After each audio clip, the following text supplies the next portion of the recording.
Welcome back, everybody. Today we're going to be looking at a Fender Blues Jr. as a pre-tour inspection for someone that's heading out soon. So this is a rush job. We know they have at least one issue. Their power cable is cutting out and they had to do this on the road as kind of a last-minute emergency repair.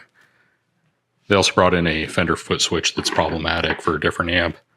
So we're going to be taking a look at both these things, getting them ready to head back out on the road.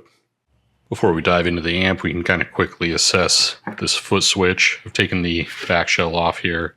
This is one of the reissue guys. And beeped this out using just the resistance or continuity mode on my meter to figure out which of these connections. So the way these switches work is they ground, the tip. So we have the tip, ring, and sleeve. And to activate or disable any of these things, one of them goes from the tip to the sleeve, the other goes from the ring to the sleeve. So we need to know which is which so we can assess this. So looking at this side, we can see, going to our tip, do we get resistance? Okay, so the tip is going to go to the vibrato, the ring. Yep, goes to the other side to the reverb, and then the sleeve is going to the ground. We can also confirm basically that those things are shorting when we, press the switch. They should short or open. Okay, so there's short, there's open, short, open on the other side. Now this is working now, but it wasn't before. I'm going to show you what was wrong. And same deal, if I go all the way over here, I'm going to leave this connection here, but that's the same as here. So if I go to the tip, we have effectively an open 1 mega ohm.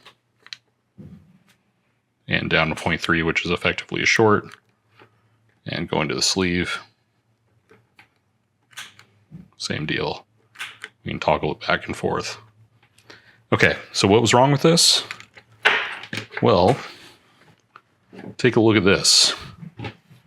So we have here is our ground connection, and then this is the tip. And under this mess of factory wiring is the sleeve here. What was going on is that sleeve connection, these wires, we could probably get to do it right here. It was just shorting against this. So we need to do a cleaner job of wiring this up. I'm going to clip this and just clean up this guy, rewire this whole thing, and put some heat shrink over those connections, or do it, tidy enough that it doesn't have the potential to short out again. This is a relatively quick and easy fix. Okay, so here's what we're looking like for the finished product. Got heat shrink on that center pin for the sleeve to try to prevent it from fraying and shorting out again. Heat shrink on the main connector there to help solidify more of the strain relief for being in this position. Do need to maybe move this part out of the way just a little bit so we get a nice good connection there, but everything should be good now, and no short circuits between the sleeve and the tip, or the sleeve and the ring. Oop, a little hard to do with one hand. No short circuits there or there. No short circuits between those two. So we should be good. I will test the switch out the rest of the way once I get this button back up, but we're going to move on to the amp now. Okay, pre-tour inspection. What are we going to look for on something where an amp's going to be sent out on the road, other than the obvious of replacing this power cord that obviously has seen things we could only imagine. I'm going to check the fuses. We're going to tighten everything down. We're going to inspect all of our components here. Looks like filter caps have been changed to F&Ts at some point, which is great. They even secured them with some silicone. which is good. I'm going to check these fuse values to make sure they're correct. We have a bias mod installed here. Could maybe be a little bit tighter, but not necessarily, it seems secure. So it doesn't seem like a problem. These amps, all of these Fender amps that have EL84s tend to run very hot and are kind of set up to abuse the tubes. So I'm going to take a look at the solder joints to make sure that they all have enough solder. What will happen is these will run hot enough where they start to desolder themselves on these circuit boards, or you'll get massive heat scarring if there's been a problem. These look okay. I might touch up one or two of these solder joints, but I'm not seeing anything so problematic that it necessarily needs to be addressed right away. You can also give them a wiggle. Give the tubes a wiggle to see if there's any cracked solder joints if you see movement up top.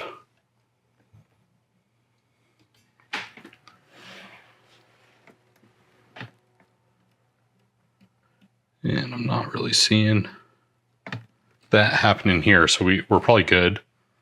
But yeah, again, just gonna make sure everything's nice and tight. We'll pull the all of the knobs off, tighten down the pots, anything that's a piece that is interacted with by the customer should be tightened down. This is a relatively quick change out of a power cord since it's spade connectors on either side. And then we have a dedicated earth ground already in place. Wonder if does that have a nut on the other side? Or it just goes into the chassis. Yeah, it just goes into the chassis there. Okay. Let me see if I've got a locking washer for that or if it has one underneath already. Yeah, and then we'll fire this thing up with the compy bias. Make sure neither of these power tubes is pulling like a ton more current than the other to indicate maybe it's on the verge of failure. But everything looks relatively good. Again, may just touch up a few solder joints. Let's make sure this thing's de-energized and I'll check our fuse values. Okay, new power cable is in. We're going to fire this thing up, check the bias, see if there's anything else going on, any funky noises. I did forget these potentiometers actually don't have a nut.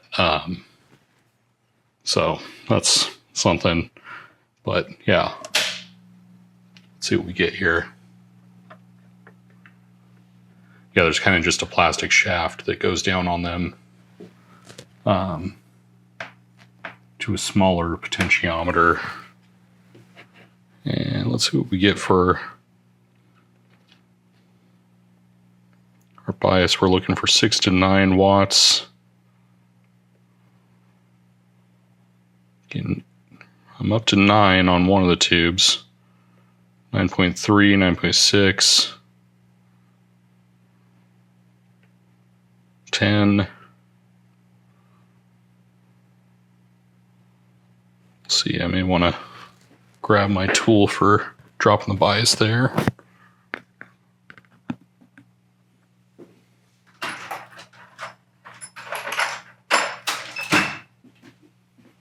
Okay, we got a ceramic screwdriver. Let's see if this is indeed a bias spot. Okay, yep.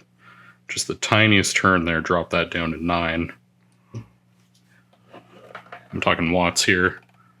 It's pretty rare to get the EL84 sockets out for the compy bias. So we're sitting at 27 milliamps of current for idle current.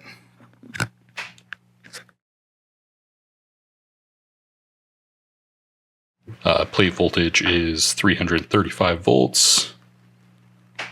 Let's just let this settle for a little bit. I'm going to take some voltages. See if things look like they're in the ballpark of what we would expect. And let's see if I can Get you so you can see the meter too. Nope, that's gonna be a little tight. Yeah, there's our 336. Got our screens.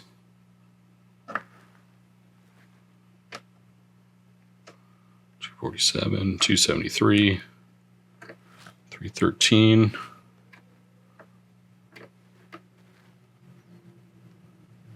Sitting at a solid 9 watts of dissipation on the tubes, which is pretty good. Okay, not much else to do other than put a signal through it. See if there's any sound issues. Do we have our volume up?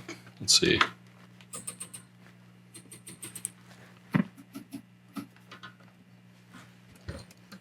Let's see if we get any microphonics or anything.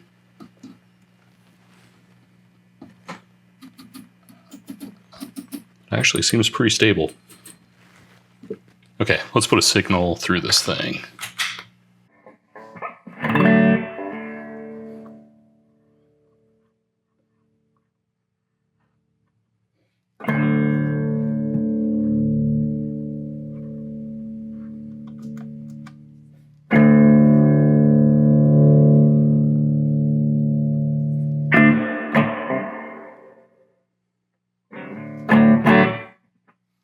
Okay, sounding pretty good.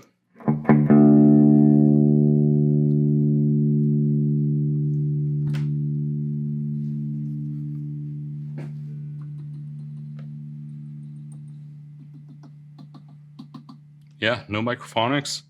Yeah, I think we're good. New power cable seems stable.